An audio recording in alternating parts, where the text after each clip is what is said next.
There is a food that contains 50 times more antioxidants than its big brother, which is already considered very healthy. What if I told you that a tiny green bomb is capable of destroying cancer cells? And not just any cancer cells, but the most dangerous ones, the so-called cancer stem cells.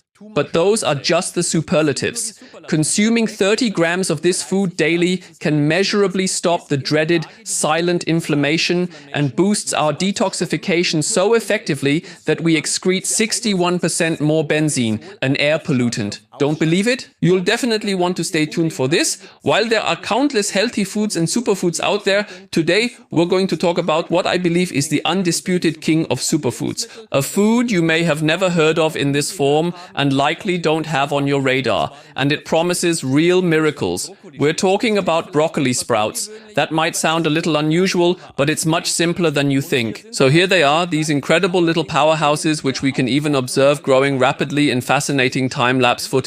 I personally have been incorporating broccoli sprouts into my diet for several years now, and for quite some time we've actually been cultivating them right here in our own kitchen, precisely because of their numerous and well-documented health benefits. And they're surprisingly delicious, offering a fresh, mild flavor. You can easily sprinkle them on a wide variety of dishes like salads, sandwiches, or even smoothies.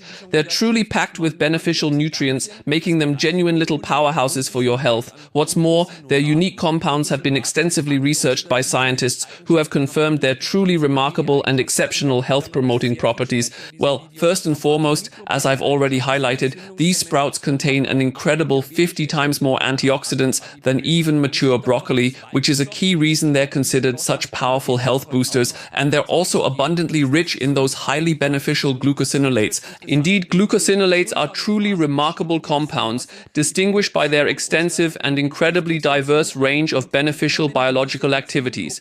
These encompass powerful antioxidant capabilities, significant anti-cancer properties, alongside notable antimicrobial, anti-inflammatory, anti-diabetic, and even anti-obesity effects, demonstrating their broad therapeutic potential. And there's a second substance in these broccoli sprouts that we'll be talking about a lot today, sulforaphane. And now it gets interesting. Sulforaphane stimulates the production of our body's own detoxifying enzymes and inhibits certain enzyme groups in the liver. And both together have a very positive effect on our liver's detoxification performance. We'll delve into that in more detail shortly. Sulforaphane gained widespread recognition during the period of former US President Ronald Reagan's public battle with colon cancer.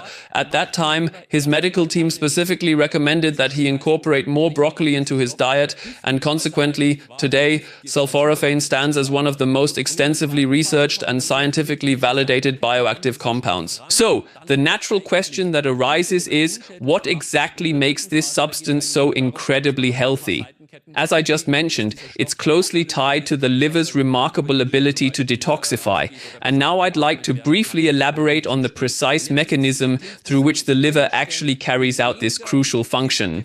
This entire process unfolds in 3 distinct phases, and I must warn you, the very first phase might strike you as quite paradoxical. Upon entering the body, any toxin is immediately transported through the bloodstream, making its way directly to the liver. And the liver's initial step, surprisingly enough, is to actually transform that substance, making it significantly more toxic than its original state. This newly formed, highly potent compound is what we might call a supertoxin. Following this, in the second phase, a multitude of chemical side chains are then attached to that substance. This is the crucial step where the actual detoxification takes place, meaning the compound is finally rendered harmless and safe. Phase 3 adds side chains, making the substance water-soluble for excretion via kidneys or breath. It may sound strange, but the less supertoxin the liver produces, the better for us. Ideally, phase 1 of detoxification should be enzymatically weak to limit supertoxin formation. Phase 2, on the other hand, where side chains are quickly attached, should be strong. You often hear patients or online comments say, "Yeah, my grandpa smoked and drank, lived to 94, and I do the same because doctors are idiots and everyone's time is different." That worldview is mistaken.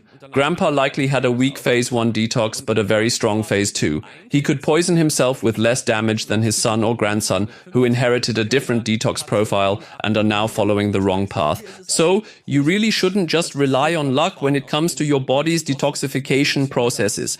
This is is precisely where the compound sulforaphane becomes incredibly important. It plays a crucial role by actively stimulating and activating these vital phase 2 detox enzymes, specifically the glutathione S-transferases, often simply referred to as transferases. This is actually a very intricate and comprehensive enzyme complex, and these enzymes in particular are highly relevant when it comes to the prevention and treatment of cancer. They help to effectively neutralize carcinogenic substances and ensure they're safely and completely eliminated from the body. Some phase 1 enzymes like cytochrome P450 can actually activate carcinogens, so it's a good thing that sulforaphane from broccoli sprouts can partially block these enzymes. This substance or group of substances is doing exactly what it's supposed to do.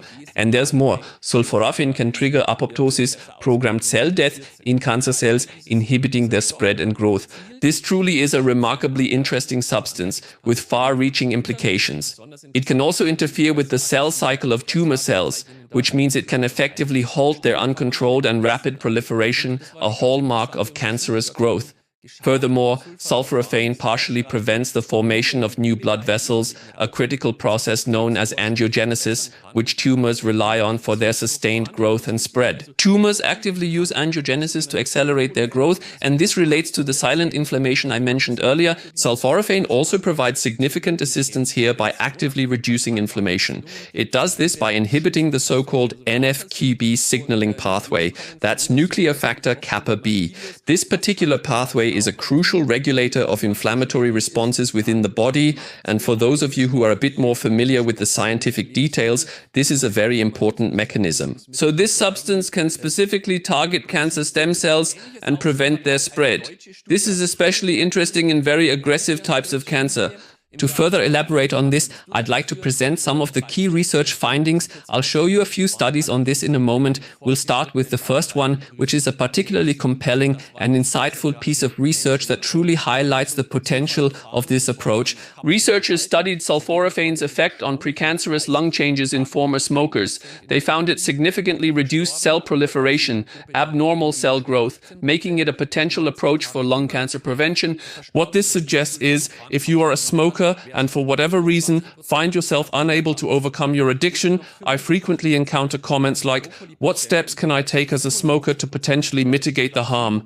Then incorporating something like broccoli sprouts, or indeed this entire food group, which we'll delve into further very soon, actually presents a very logical and promising approach. A similar buzz was created by a German study from Heidelberg, the so-called pancreatic cancer study. The study in question, which was carried out in 2019, involved a cohort of 40 patients.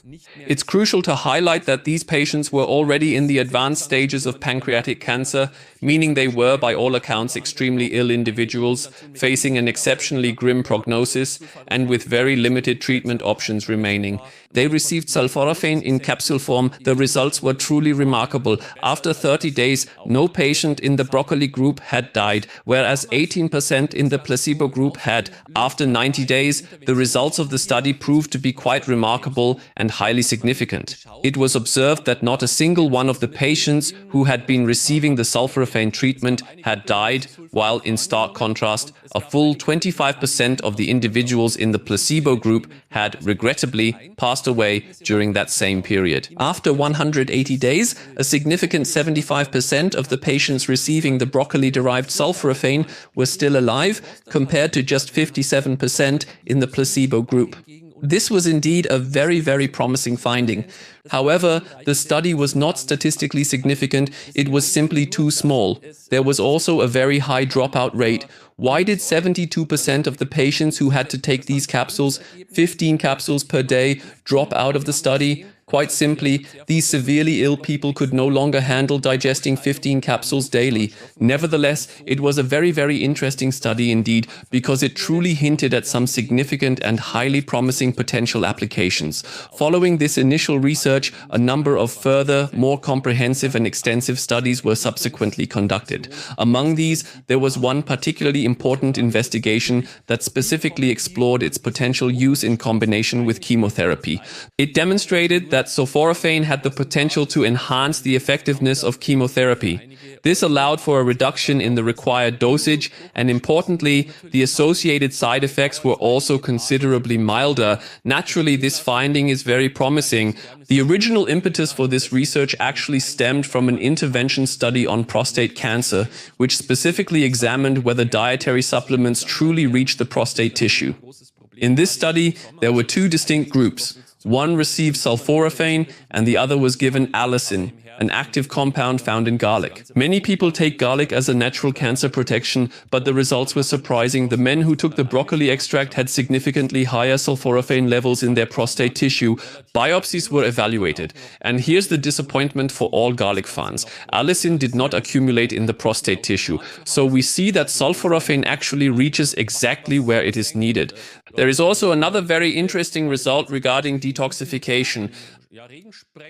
A study showed that consuming broccoli sprout extracts significantly improves the excretion of air pollutants like benzene and acrolein. It was found that benzene was excreted 61% more effectively and acrolein by 23%. This detoxifying effect is therefore scientifically proven. So now the big question, how do you get these broccoli sprouts? Actually, it's quite simple. You only need a sprouting jar. You can get one at a discount store or online for just a few bucks. It's absolutely essential to use organic broccoli seeds, and specifically those that are designated for sprouting purposes. The entire process, from beginning to end, typically only takes a mere few days, and you can simply keep the sprouting jar right there on your kitchen counter, or really anywhere that's easily accessible and convenient for you. The key to success, however, is proper rinsing. It's best to rinse the seeds thoroughly 1 to 3 times a day to prevent a slimy layer from building up. If you don't, they can easily get moldy and spoil.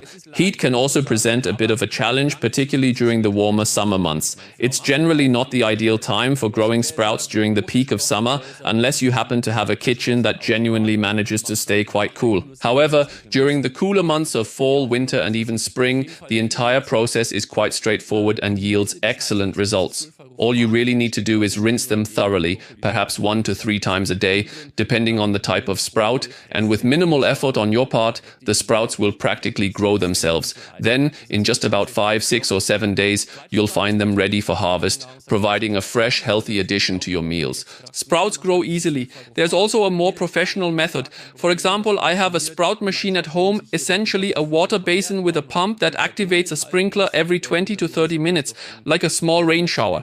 The sprouts are regularly moistened with water, without you having to shake or rinse the jar yourself. You only need to change the water regularly. We created a time-lapse video for you, actually using my very own sprout machine right here in the studio. It proved to be quite a complicated endeavor, much more so than we initially expected. My goal was to clearly illustrate the entire growth process and how the machine works. However, we encountered a significant problem. Sprouts need consistent light to grow properly, and a time-lapse recording naturally captures the distinct changes between day and night. We recorded for almost 5 days, constantly having to set up lights, and still the sprouts didn't grow as much as they normally should. The result you see in the video shows sprouts that are only about 1/3 as large as they usually get. Normally the sprouts in the machine are much longer. But I admit, growing sprouts is definitely fun. It's a little challenge. Sometimes it goes wrong. And in the end, you only produce smelly organic waste if germs get in. To be fair, it's simple, but over the long term, it's also quite labor intensive. At our house, my wife takes care of it. We've got several large sprouting jars, the kind you might see online, and of course our dedicated sprout machine. But it's truly something that only makes sense as a long-term endeavor, and only if you're genuinely committed to doing it consistently and on a very regular basis. So I would strongly recommend that you really make an effort to consistently include cruciferous vegetables in your diet. Sulforaphane is highly concentrated in broccoli sprouts, but also found in many other cruciferous vegetables.